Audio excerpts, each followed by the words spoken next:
Well, welcome back, everybody. As you can see, I'm back in New York and I'm not there in Florida anymore. Hmm. And we aren't going to be getting drunk and watching movies, sadly. No, that might be a one-time thing. Well, maybe. Ay, ay, ay. Of course. You sure it's not blood, one of the 10 plagues? No?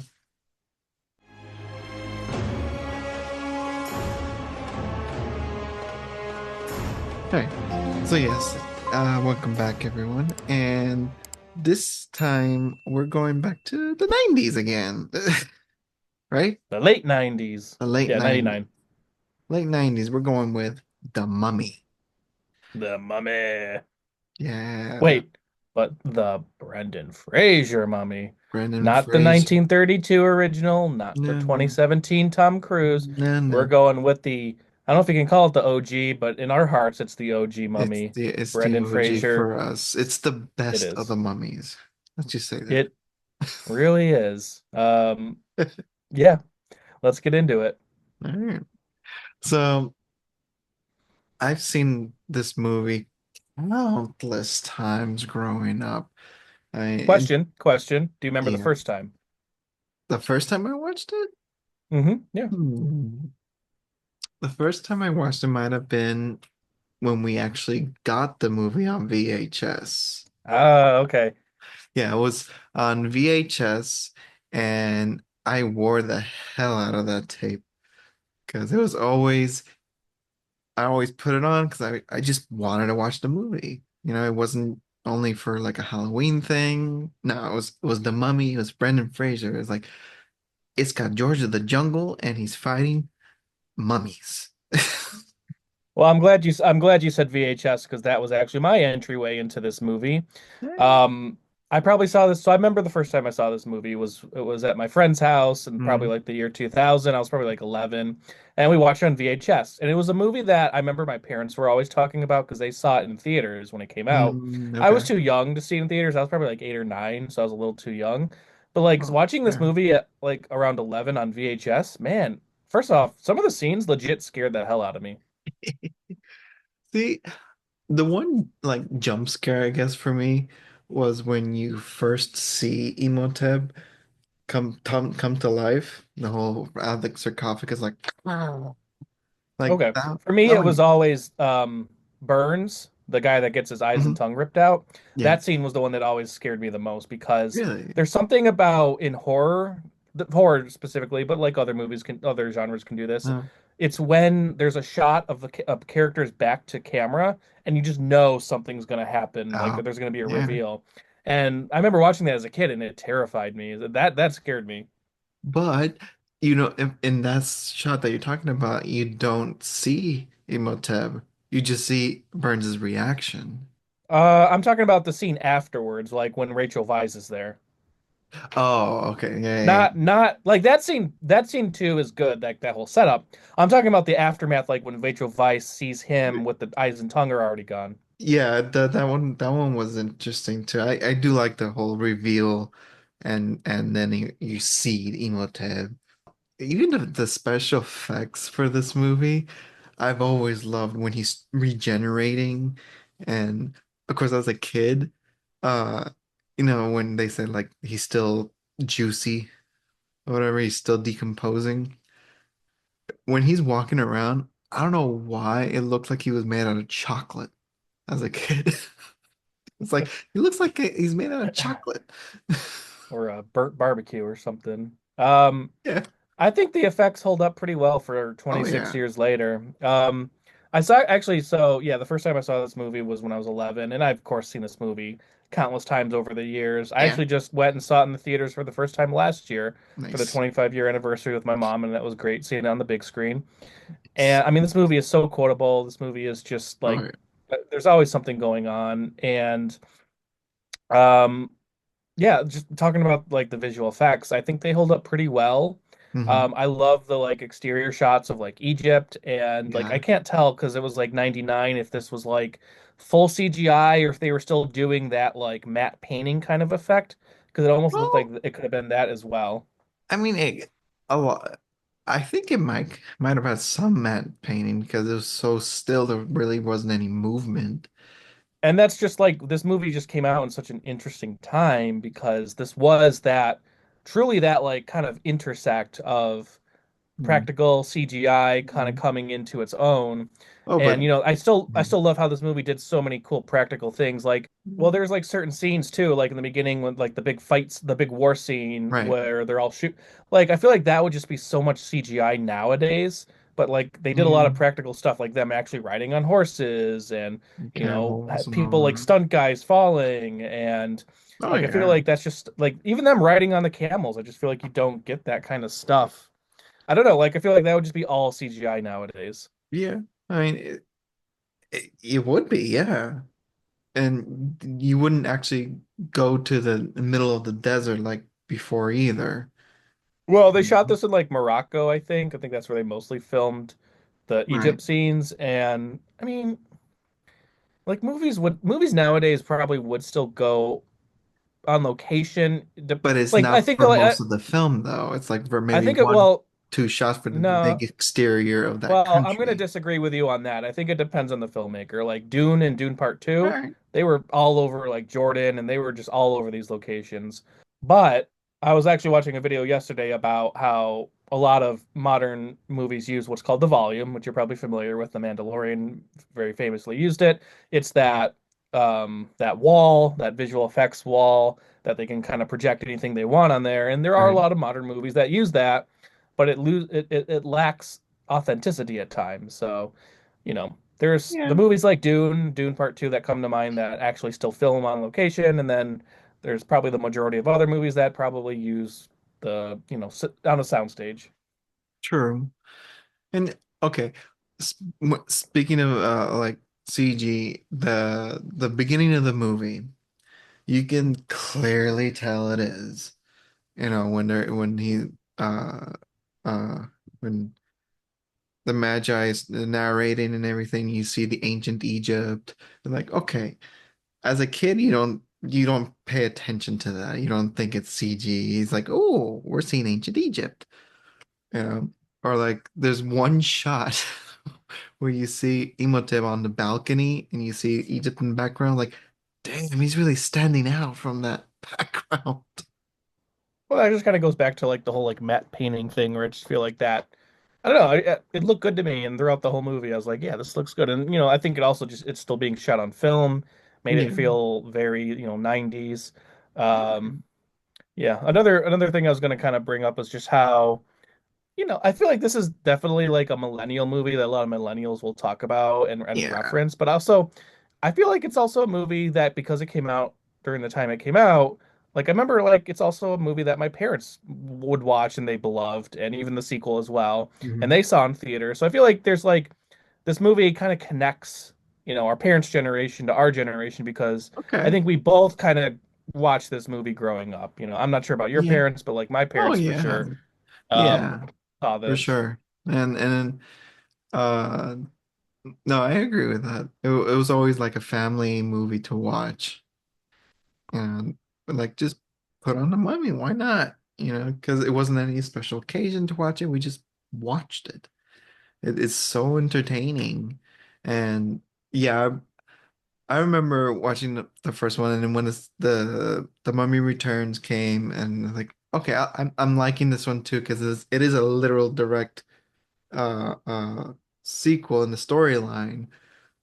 And we don't really talk about the third one. Come on, I've actually never seen the third one, funny enough. I've seen you like don't parts of want it. to. I kind of actually do want to. I kind of want to just at least finish the This sort quote trilogy. unquote trilogy. Actually, funny enough, like I got the third one as so my mom loves these movies. Mhm. And when the third one came out, I think it was like 2008, she got it from to me for Christmas. I think we still have the DVD, Oh yeah. funny enough, downstairs. So we have like a stack of DVDs downstairs, and Uh, the Mummy Tomb of the Dragon Emperor is still on top of there, and I've only ever watched parts of it. And I think the reason I never wanted to watch it at that time was because it doesn't have Rachel Weisz, so it doesn't have right. like the original cast. It doesn't have Imhotep, Arnold Vosloo, and it doesn't have Noxuna Moon, which kind of rightfully so. Like The Mummy Returns does wrap that story up, so there's like no It point in does. having them I in mean, it. it doesn't even take place in Egypt, Right, it's Japan, right? Is that China. Oh, it's China? Okay, again, I haven't seen it, so I've Hmm. only seen like parts. But I know like Jet Li's in it, and Jet Li, but um, I mean, Jonathan is still in the movie too.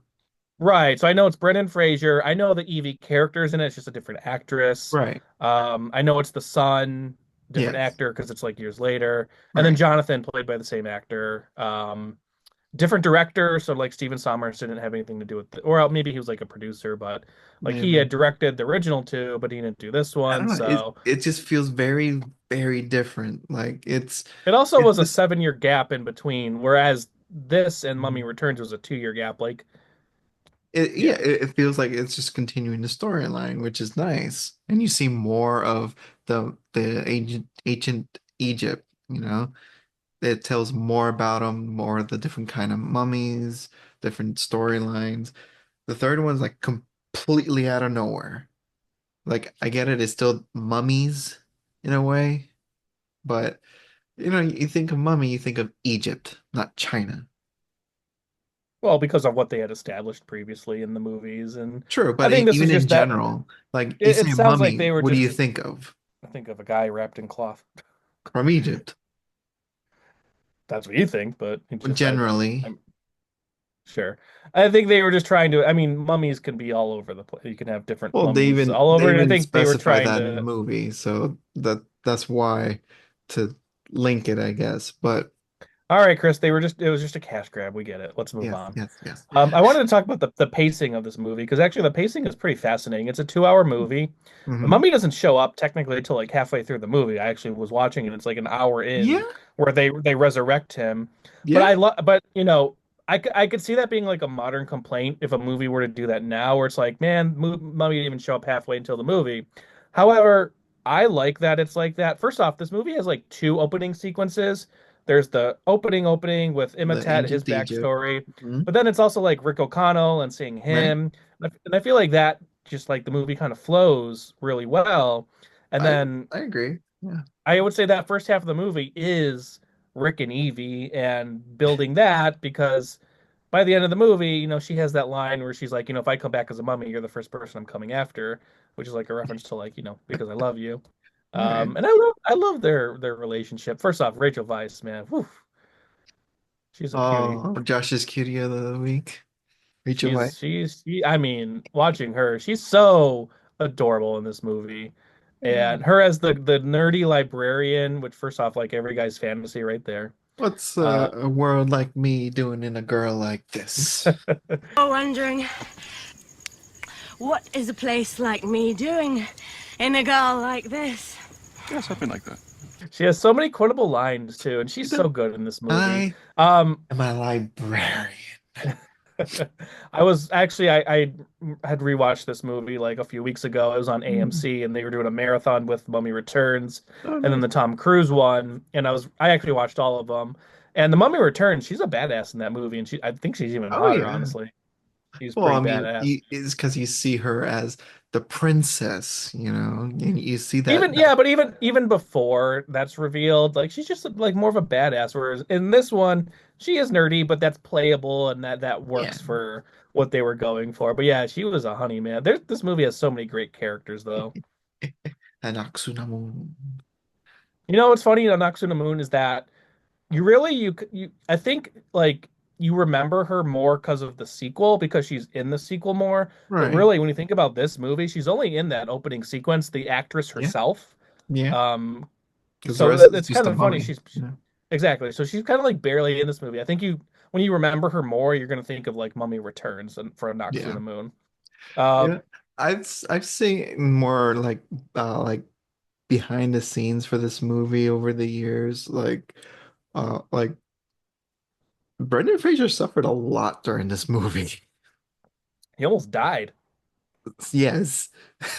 The hanging scene, he almost died. He had The to hanging resuscitate scene, or heat yeah. stroke, and I don't know Right. That what was like a else. whole thing. Yeah. And I mean, again, that's like making movies back in the day. Like they wouldn't do yeah, that now because I mean, we get it. We understand it's a safety issue when, it's it just is. easier to control your environment when you're on a soundstage. It's just Right.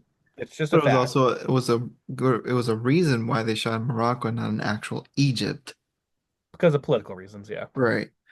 And yes, he was like he suffered, and well, it was an interesting thing was towards the end of the movie where he's rescuing Evie when she's already strapped to the table thing Hmm. that uh the director was like, you gotta do the same moves over and over again, pretend the zombies are coming at you, Hmm. and he did it perfectly.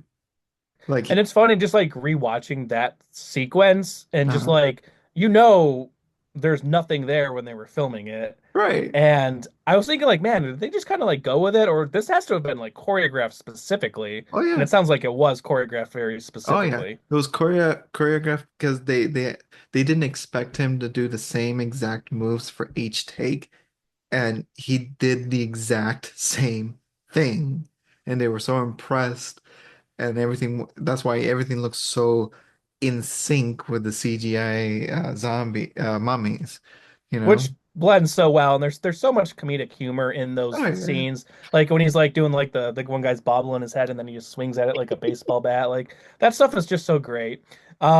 Speaking of Brendan Fraser, there's it's funny, I've seen this movie a million times, just rewatching it. I Mhm. did pick up on like two little things that I kind of never really noticed before. Okay. The first one is so there's a scene at the end where Brendan Fraser is running away from the mummy priests and Uh, he runs up to like a rope and he cuts it and he does that like kind of classic like swashbuckler thing and he kind of swings up and I had that thought I was like man he's kind of like a swashbuckler in this movie and then funny enough I was reading trivia after I watched it and one of the reasons why he was cast was because he reminded the director of Errol Flynn from his old swashbuckler days and it was because you had mentioned it of George of the Jungle.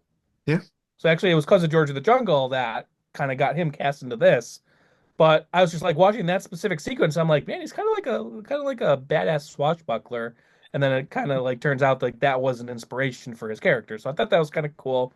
Another yeah, little thing I never really picked up on is that so at the end of the movie, Jonathan eventually gets the key right. and he gets it from Imhotep. And I guess I just never Mhm. really paid attention to it, but paid attention to it this time. And I'm like, how did he get that key again? I'm like, oh, he's a pickpocketer.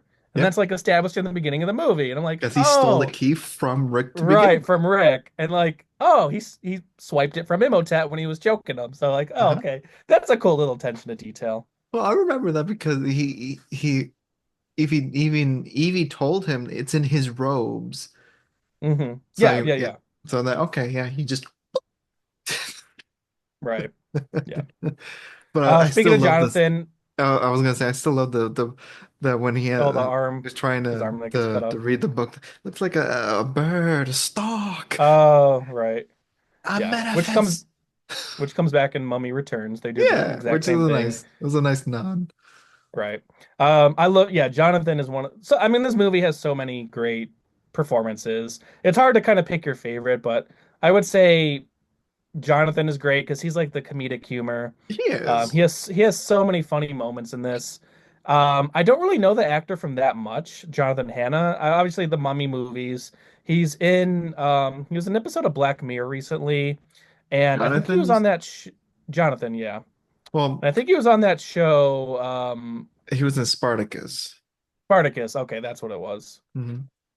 And that's Which, that's it. That's all I know him from. well, I only know him from Spartacus and the Mummy movies. Like, of course, I knew him from the Mummies first, and then when I actually saw Spartacus, like, what? You got Jonathan, you got Xena in here? Like, what's going on here? Right. And if you ever watch his episode of Black Mirror, which was the most recent season, he Mhm. plays a very like depressed, serious character, and it's just so weird. And he's older too, so it's just like Oh, mhm. weird seeing, Jonathan from The Mummy as like a depressed guy, but he's actually a pretty good actor. He's great. Of course, Benny is great in this movie. Benny, the other comic relief. Yeah. Yeah, which I feel like there was one moment where maybe Benny was starting to realize his misways or whatever you want to call it. It's Mhm. when the final American, I think his name was Daniels, gets killed, where they're driving through all the people and he falls out of the car. Mhm. Because Benny has that reaction when he goes, ooh, which I like those little cutaway reactions. I feel like that this movie was very PG-13 for its time. It did such a great job with like cutaway Mhm. kills. Instead of showing an on-screen kill, it would show like the shadow of Right. the kill, or it would show like somebody's reaction to it. And Benny kind of has that reaction where he kind of looks away. And for a brief moment, I thought, was Benny like kind of realizing like, oh, I'm on the wrong side of this whole thing. I But then he goes back to this Benny ways. see. That's what I think. Like when he does that reaction, like doesn't want to watch. It's like that's his like human part. Like, oh my God, this is happening. But then it's also Sure. like his cowardness as well. Right. And then eventually his doom, his fate was because of his greed ultimately. Yep. Because Yep. he went back for that one more thing and ultimately he's the one that caused the Hamunaptra to the booby collapse. trap to go through and Hmm. um that's a great little sequence where he's just, and then Rick has the final line, "Goodbye, Benny." Goodbye, Benny. Goodbye, Benny. Which actually the actor, I think his name's Kevin O'Connor. He's actually, if you watch any Steven Sommers movie, have you ever seen Deep Rising? I'm not sure. That's a that's a good creature feature, by the way. It came out a year or two before The Mummy, where it's people are on a ship and then it's like Mhm. a monster is attacking them. Hmm. So he actually plays like a good side character, but he's a good guy in that. And then Okay. he was in G.I. Joe, the first G.I. Joe movie. I Who's think he was who? like one of the like an evil doctor. I think it was just like a Oh. small role. See, But he I appears in like remember every him. Steven Sommers movie. Okay. See, I remember him from Mummy and Van Helsing. Another Steven Sommers movie. So yeah. Igor. Yeah. So I think he's kind of like his like go-to guy, like the poor man's Johnny Depp, Tim Burton, or Yeah, if you want to call it I that. would But say, I his would say. most iconic of those will definitely be Benny. Yes, He has for so many sure. great little one-liners. Or of course, there. I literally saw a post on Facebook the other day that was like, "This scene was so iconic for its time," and it's the scene of him doing all Oh, well, the the religious thing. necklaces, all the Yeah. religions, and it just like that seemed like such a Benny thing. See, as a But kid, I sometimes I couldn't understand some of the words he was saying because of the accent. mhm. And when Imhotep was like, "And you shall have, and the rewards will be great." And I thought I always thought he said, "My prings," not "my Hmm. prince." Pr Prings? Yeah, I thought that was Hmm. something he would like a quirky thing he would say, like, "Oh, my prings." But I Okay. and but today I saw it with subtitles, like, "Oh, he says the prince this entire time." Like, oh, It's funny. It's damn. funny the little things you pick up on for iconic Yeah. movies years later. Like I'll rewatch a movie and I'll think I heard one line this Mhm. way this longest time, Yep. and Yep. then you're like, "Oh, it's not. It's actually this line." And you're like, Mhm. "Wow, okay." Just This like whole time I thought it was my that. prings, my prince. There you go. You learn something new about the mummy, the Oh, but iconic. this entire time I was still quoting the Egyptian dialogue. Mm, Weren't you okay. doing that? Like when they first find the Book of the Dead, when the scholar, whatever he Oh, is. Jonathan Hyde. Oh, Yeah. by the way, just real insert. This movie has two actors from Titanic in this movie, and this movie came out 2 years after Titanic. I just wanted to mention that. I just feel like Jonathan Hyde, who All played right. Ishmael in Titanic, is the Egyptian doctor guy, and Yeah. then the guy who played Winston, who flies the plane, he was in Titanic as well. Who's he in Titanic? He's one of the upper class people that's at the dinner with the Jack and all them. Oh, damn. He has the line that's like about luck, and then Billy Zane says a real man makes his own luck. He's the one that sets up that line. So Oh, that I think his name's shoot. Bernard Hill, I don't passed away. know. But I don't yeah, remember. that so two Titanic actors in this movie. Anyways, go ahead. Well, either way, like when he he's talking to him in Arabic and all that, I kept chanting with like Sieda, Sieda, Sieda, Sieda! Sieda! Sieda! Oh yeah. or like Imshi, Imshi, or whatever he says around them. I kept repeating it. Like I remember when he says that. I remember when he says that. or Oh my God. or when Imhotep is talking in Arabic and like, I know what he's saying too. Yeah. This movie just sits in your head rent free, basically. I mean, I think the lines I remember the most are the ones like Jonathan, where he goes, Emotep, where he pretends to be like zombified. Imhotep. Emotep. The fact that that Um, worked, I was like, interesting. so should we take a moment to talk about the iconic ride at I was Universal waiting for Studios? that. I Yeah. was I mean, waiting for that. I feel like it goes hand in hand. Yeah. So the ride at Universal, whether you've been to Hollywood or Orlando, has a Revenge of the Mummy ride based on these movies. Hmm. The Orlando one's more faithful to the movies because they have that whole pre-show with Right. Brendan Fraser and there's like a whole backstory. Yeah. The one in Hollywood actually doesn't do any of that. Really? Oh. It, it's just simply just like a you're in Egypt kind of thing. Oh. But um But see, yeah, I I love that ride which is now over 20 years old. and still kicking. It's still kicking, and I hope it continues to kick for a long time because I it's a mean, very beloved ride. I mean, and not just the ride itself, but just waiting in the queue. You see all these like artifacts, and you see the giant Anubis statue in the middle. Well, I also love that the whole idea is like you're on a film set too, Yeah, which I that's also true. always love that. So yeah. Yeah. But yeah, like if you get a chance to just watch the Q video, there's like a whole backstory and like Brendan Fraser's in it, Stephen Sommers is in it. It's great. Yeah, the ride is amazing, Oh and I yeah. hope it never goes away. So I have I just like wanted to, yeah, just had to one throw it. I have like one nitpicky thing about the ride though, was that Sure. is they change one thing. Wait, let me guess. That's the mummy coming out. Yes. Yeah. And then So they, depending on when you go, because I know you kind of haven't been in a while, sometimes they do the mummy coming out and right, sometimes they just do the projection. right. The But they still projection, have that. well, the projection sucks. I'm Yeah. gonna say it like that. It's just you literally see a face on a I screen. bet they do that if it's like not working or if something's wrong with it and they just don't want to fix Maybe. I it. mean, I get it. It's animatronics. They break down all the time, but that's like the best part in the beginning, when he goes after, and the fire with the priest, Yeah. When mummies. they shoot up. I And love that did part. you notice so in the ride, if you remember, there's like the fake out scene where you stop and you think you're gonna get off. Remember the fake out scene? Oh yeah, Do you remember the fire that comes over your head and it's just kind of like yeah, sitting there on the wall? Did you notice that in the movie? So on the boat scene when the mhm. fire's happening, Yeah. there's It's like on the roof. Hmm. and I thought that was like really cool. I was like, damn, how do they do that? But like, yeah. Those pyrotechnics. I don't know. Don't ask me how they do that, but Again, it's just like the beautiful like 90s practical effects of like yeah, explosions and actual people being actually set on fire and yeah, yeah. doing stuff like that. And I was just like, man, this just like it just looks so good. I don't know. I It, love this movie. that's why I keep saying I'm still always gonna say practical is way better than CG.